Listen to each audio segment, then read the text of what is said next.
I am the Tofu Golem. Please enjoy the video. You're ready to update iCloud photos. Begin by confirming your Apple ID is signed in and two-factor authentication is active. Next, make sure you're on a reliable Wi-Fi network and plug your device into power if you have a large library so sync doesn't pause.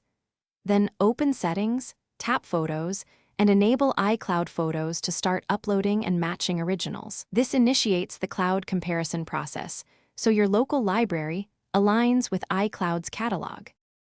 Once iCloud Photos is enabled, decide how you want storage handled. Choose Optimize iPhone storage to save local space or download originals if you need full files locally. This affects upload priority and device-free space. You can watch status in the Photos app, swipe to albums, or for you to see uploading indicators.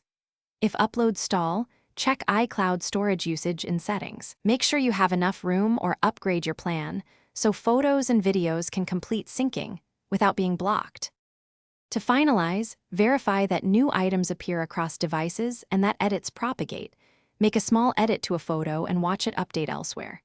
If syncing seems stuck, try powering off, toggling iCloud Photos off and on, then rebooting. That forces a recheck. For duplicates or mismatched metadata, use Photos built-in tools or a reputable cleaner to reconcile files. If problems continue, sign out of your Apple ID, restart the device, then sign back in to trigger a fresh sync. That often fixes stubborn errors. Thanks for watching. Consider subscribing if we helped you today.